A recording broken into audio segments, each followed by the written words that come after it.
All right. Welcome, everybody, to Growing Good Humans. I'm so excited to have Dr. Katie here today. As a reminder, my name is Laura Barr. I'm the owner and founder of Emerging Educational Consulting. We're so happy to have you here today. Emerging provides one-to-one mentorship for parents and students from the beginning to the end of the college application process. When I talk about what I do every day, I talk about how I wake up to grow good humans. And what better way to grow good humans than to provide parents and students with education and information. So what I'm going to do today is hand this over to Dr. Katie Gaebler. She's the owner and founder of AutismNERD. Katie, I'm going to have you introduce yourself, and I want you just to tell us about AutismNERD. Yeah, thank you so much. Really glad to be here today. So my name is Dr. Katie Gaebler, and my business is AutismNERD. So that's the Neurodiverse Education Resources of Denver. And I want to start with a caveat that while Denver is in my business name, and I do feel like I have a specialty in the Rocky Mountain region here, I also recognize that your audience is everywhere. So I take an approach where I really aim to know what's happening, especially in our state of Colorado. We have 37 accredited colleges here in Colorado.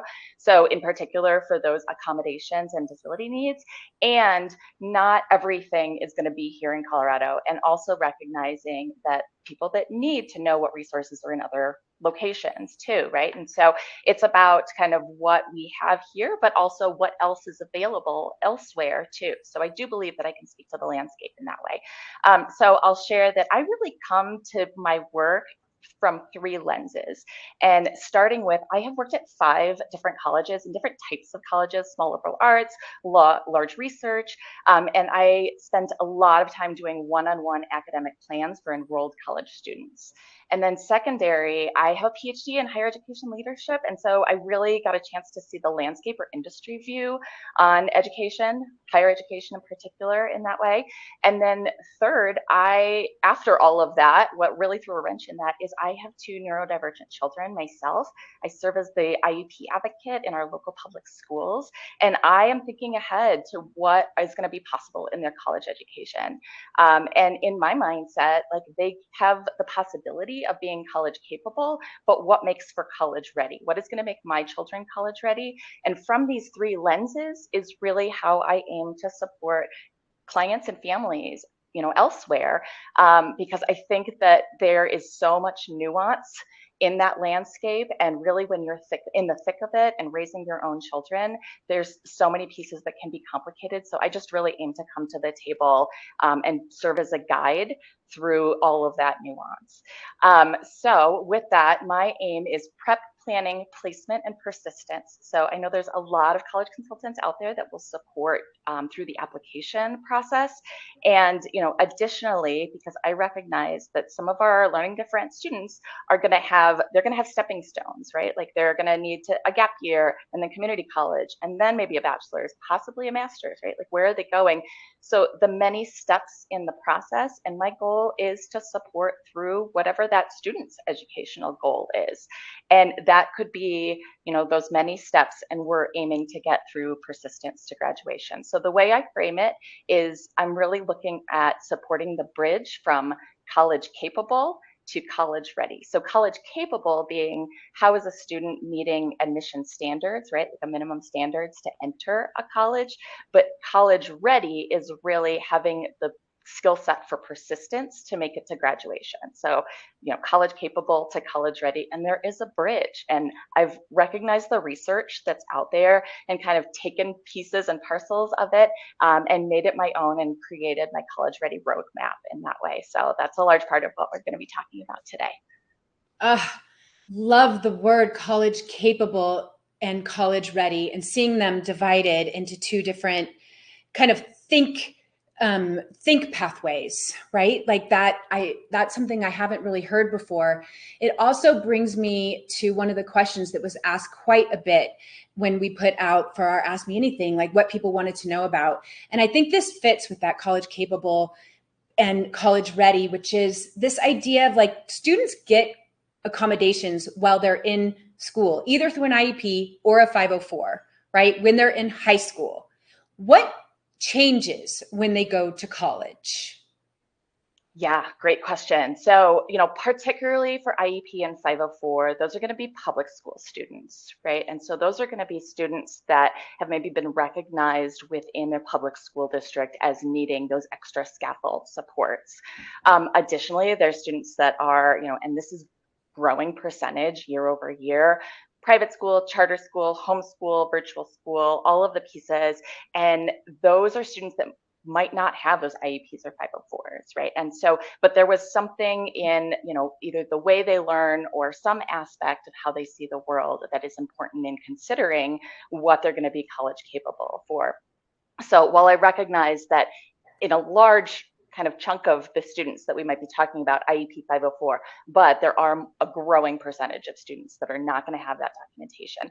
So documentation is really like first and foremost in my college ready roadmap plan. So when I talk about the bridge from college ready to college capable, there's 7 dynamics that I'm looking at, 2 that are critical for the family, and then 5 that are specific for the student.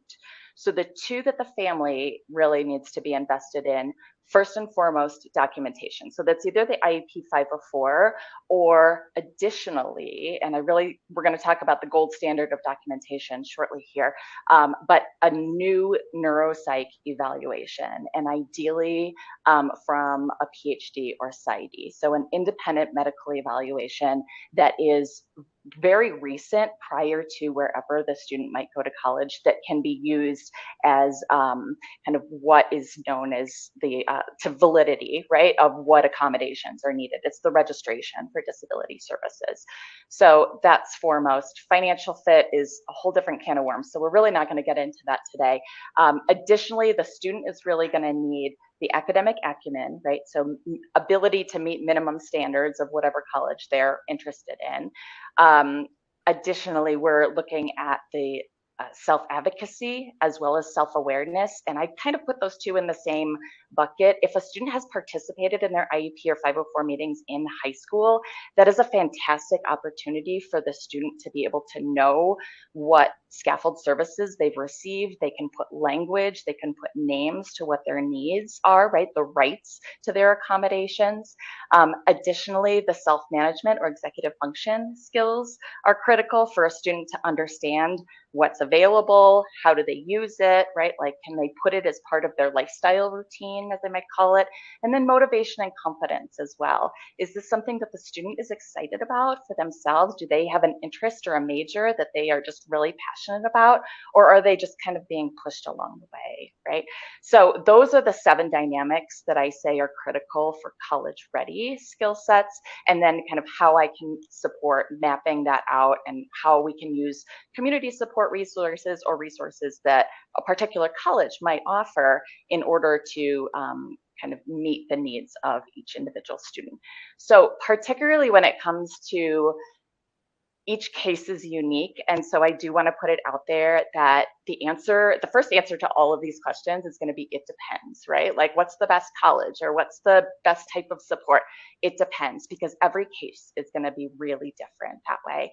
I do want to point out that, like, while I recognize that we're talking about college or earning a bachelor's degree as far as post-secondary education is really only one of 10 different categories or types of post-secondary education. So even though a student might have their eye on like the 4-year college, right? Like, not everybody's going in 4 years anymore either.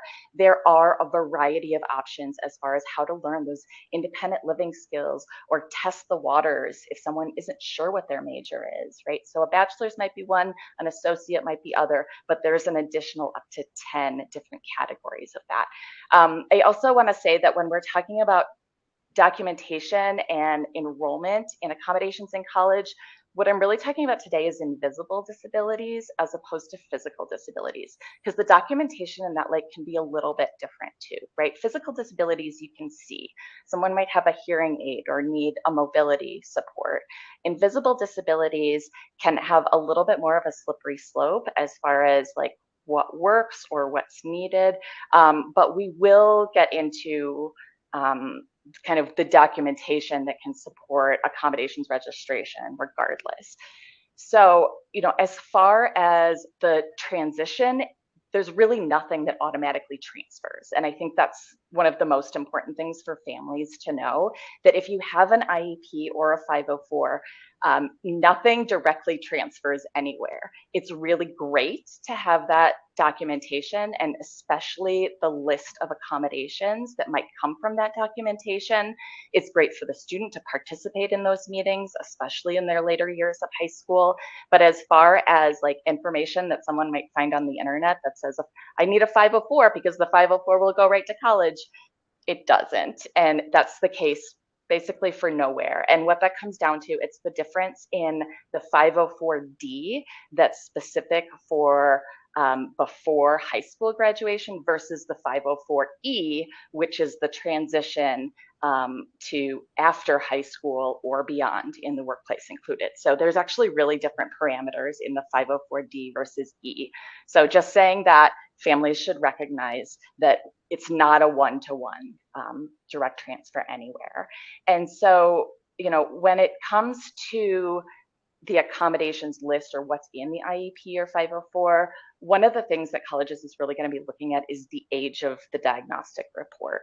And the reason for that is because a college wants to be able to support or offer the accommodations for what is needed right now, right? Like what is current and most current for that student. So, you know, let's say, for example, that a student, you know, they graduate from high school, they had a 504 in high school, they decide to take a gap year, they decide to do an associate's. That documentation, you know, 2 or 3 years later, when they go on to pursue a bachelor's, it might still be, it's a good thing to have, but it's not as current at that point as what any college might be looking for.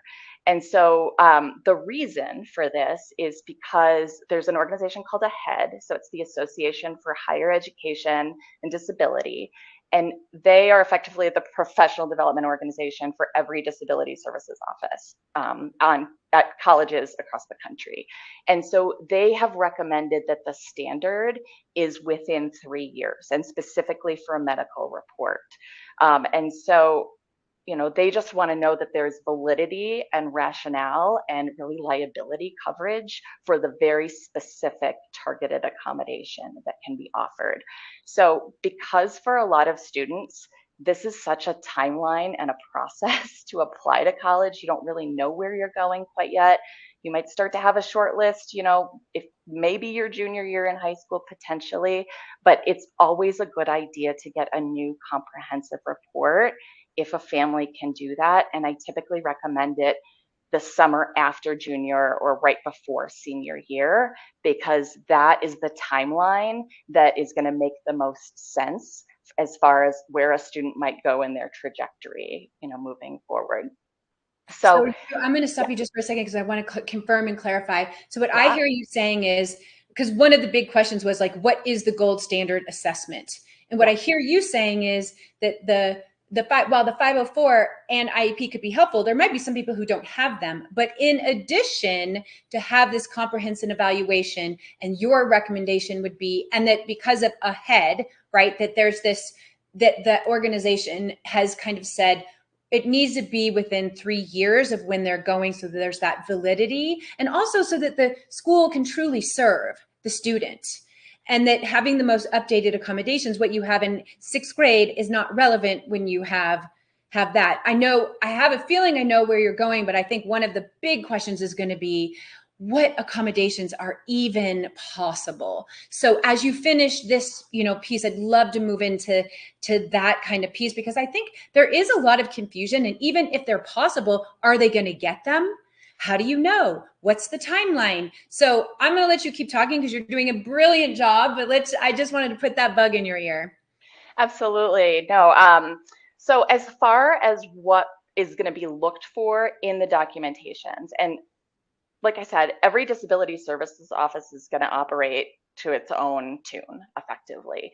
And so when we're talking about really basic minimum level accommodations, right? Like, so this is, for example, a large state university. This is the free disability services. Students come to the table with their documentation, or they knew that they kind of had some reason for needing this in the past. They're going to their local state school. They're on top of it as far as, the day of enrollment is often when I recommend as well, like don't wait for the first day of classes. When you put your deposit down, that's the day to go to disability services office. In some cases, it might be called, the accommodation services office or the access office too. So as far as being able to navigate that, a student should be ready to do that upon enrollment in their college. And the report that they should have on that day. So what that disability services office is going to be looking for is the age or date of the report. So when it was completed, again, within 3 years, ideally, the qualifications of the evaluator. So it's going to look better if it's a PhD or PsyD preferred. The clinical interview. So pretty much in a nutshell, like kind of how was that interview conducted, or what did the evaluator kind of present in that interview? A little bit on the history, kind of what brings the student to the table, like, their last diagnosis was in 6th grade, they've had an IEP all this time, we're doing this for the purpose of college. That is completely fine to be able to say in that report. And it doesn't need to go on and on. It can also be a redacted report, so it doesn't have to include like the extensive history. And I do want to note that most college disability service staff, they're not going to be reading through like a 50-page report by any means. So if there's something that's in the ballpark of like 5 to 10 pages, they're going to skim through it, right? Like they're just looking to hit these standards. So in addition to a little bit of the history, the testing scores and the narrative on that. So what tests were conducted, and then kind of what was seen out of that, or what did the scores say? Additionally, the clinical summary. So what does the evaluator see based on those scores that is really their recommendation? Oh, yep, this is a clear case of ADHD, right? Like that sort of thing. The conclusion and diagnosis, right? ADHD, therefore this person is going to need extra time on test, ideally a quiet testing environment. And then the recommendation of accommodations is really the most important piece, I would say, of all of that, because the evaluator can say, I recommend, this laundry list. That doesn't mean that the college can necessarily provide everything that's on that laundry list either, right? And so that is something to keep in mind, that like a student can ask for kind of what has worked for them in the past, or what they think will work best for them in this new college environment.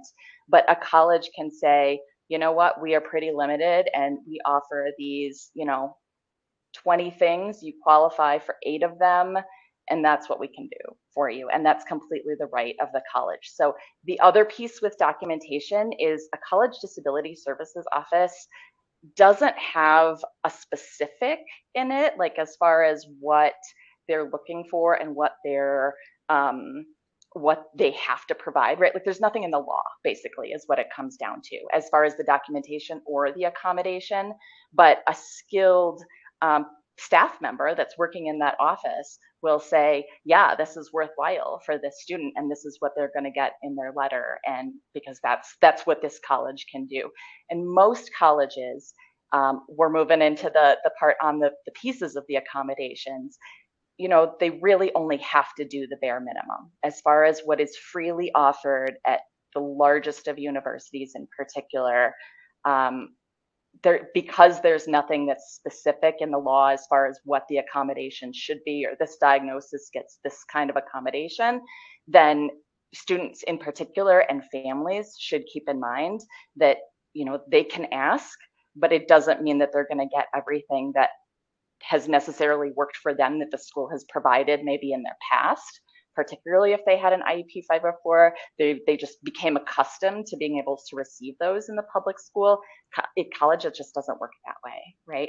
So I kind of want to stop you there, because I can imagine some families right now like shaking in their shoes, right? Because I think what you're saying is that the kind of accommodations that they might be getting, even if they qualify for them on these gold standard reports, is possible the college might not get those. I mean, the student might not get those. And the other thing I think that is really important that we mention as families kind of start getting bubbly tummies, like, oh my gosh, is on top of all of that, it is the student's job to be advocating for what they need. So back to that college capable, college ready, is there's like they have to be prepared to be able to go advocate for what they need. And if a disability office says you can't have that accommodation, is possible they could fight for it and with the professor, or maybe not fight for it, but advocate for themselves. Right.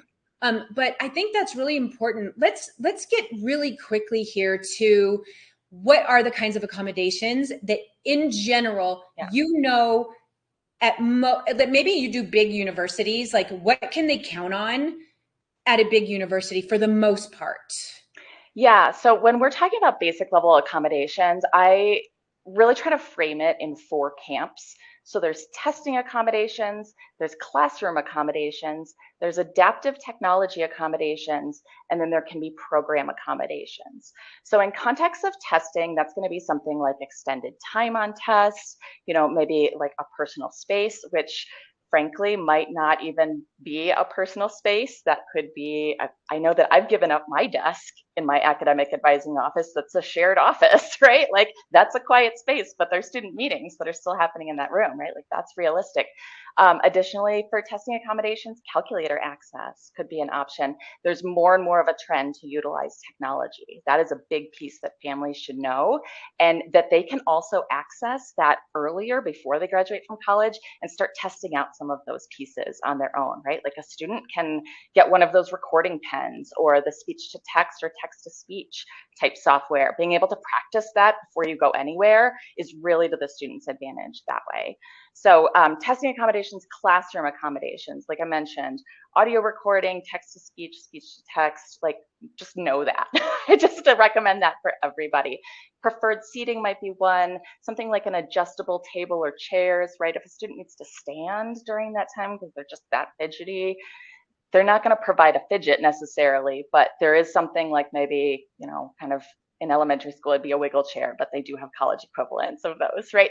So adaptive technology, like I said, there's these pens that are really fantastic that can both record a lecture and kind of write the note on a tablet at the same time.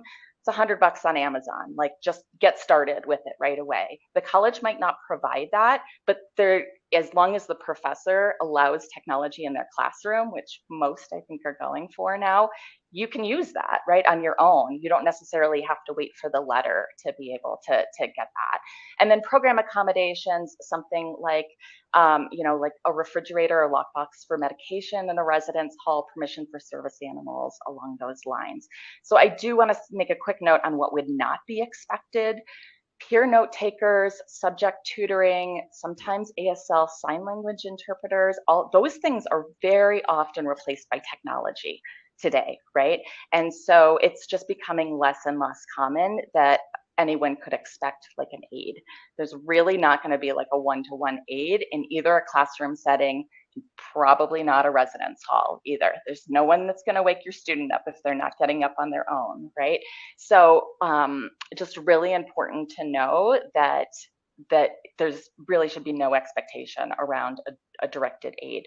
Also, single rooms in a residence hall, I hear this question a lot, and often students will come to me first, like, I need a quiet environment to be able to recharge, or I just really have hearing sensitivities. If you're going to one of these huge colleges and they are already stuffed to the gills, 3 kids to a room in a 10 by 10, it is highly unlikely that you're going to be getting a single room. Now, there's a lot of different types of colleges and there's a lot of different ways to do it, but I want to stress that just because you have accommodations or might, have some sort of sensory sensitivity, that is in no way a guarantee that you're going to get a single room in a dorm. That's it's so helpful. Now let's shift. We have just like 6 minutes left. Let's shift to this. Okay, big university. What about programs that have specialized learning support programs? And I also just want to mention to people who are here today, if you have any questions, please put them in the chat now. Number one. Number two, Katie is going to provide with us some yummy documentation, kind of like some great documentation for us. And then we will also, Emerging will provide our launch checklist. And we also have a list of colleges that do offer specialized learning support programs that we share openly with families. So we'll make sure people have access to that as well. So go, Dr. Katie. Fantastic. So yes, I mean, there's some colleges that really all they can do is the bare minimum, and that's because of capacity and size, right? But there's also these college adjacent programs that I'd like to talk about. So, you can find your small liberal arts model that might have specialized programming. There's two colleges in particular that are kind of known as autism colleges, and I put that in air quotes, specifically Landmark and Beacon, because the entire college model is known for its learning support services universal design. Additionally, there are a variety of mid-sized colleges, maybe some additional kind of small liberal arts, just depending on the size that you define that as, that can be fee-for-service type programs too.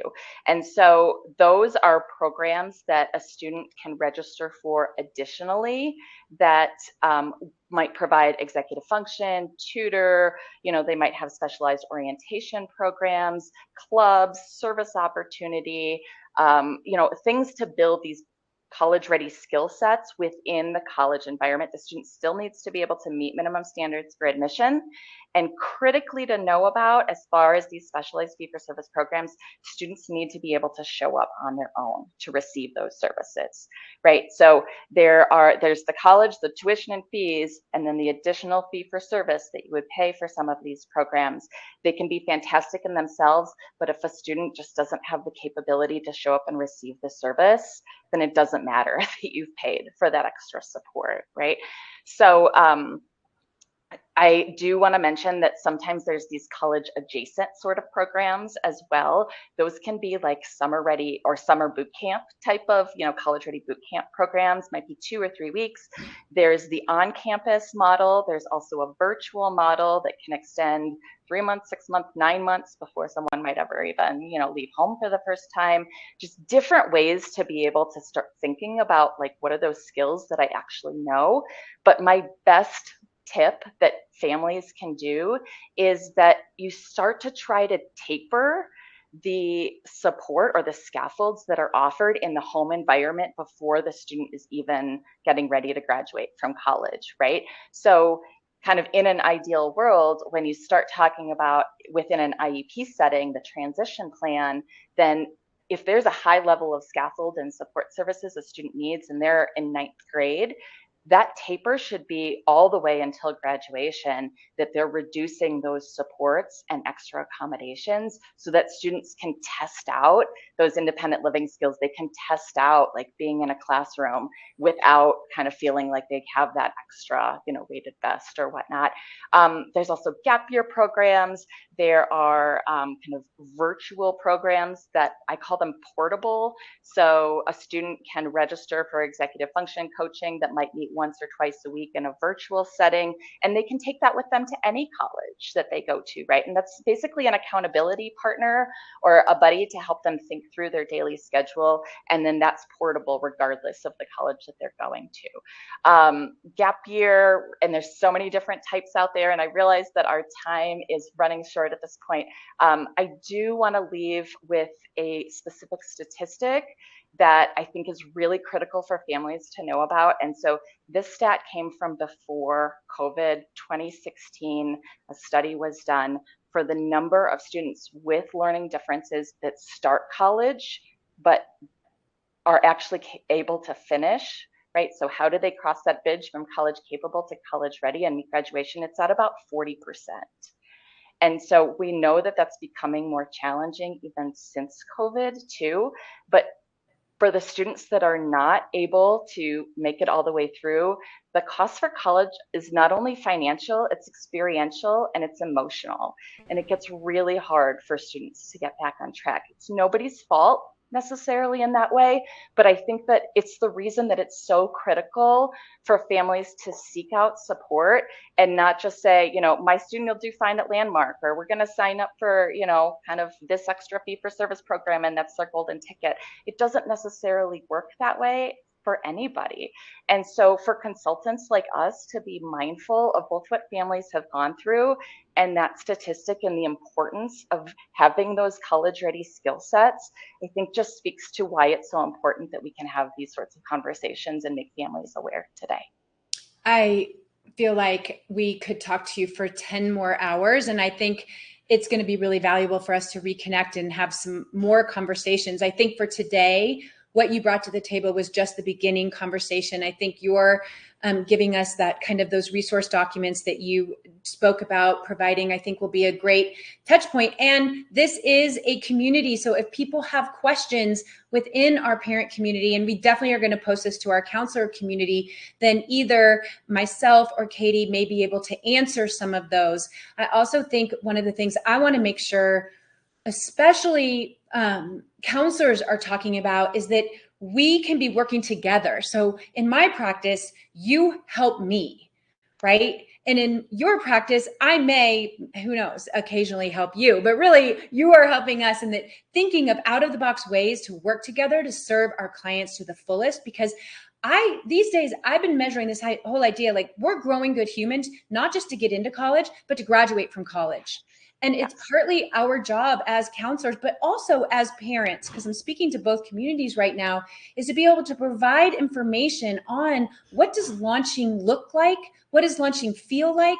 When do we start those pieces? And I know we all have room to grow and having these conversations. So I can't thank you enough for your articulate, incredible conversation and the nuggets that you provided for us today. And I know this will be just the beginning. So thank you so much. And thanks to all who joined us today. I'm so grateful. Thank you, Laura. Okay, see you later. Have a great day. Bye.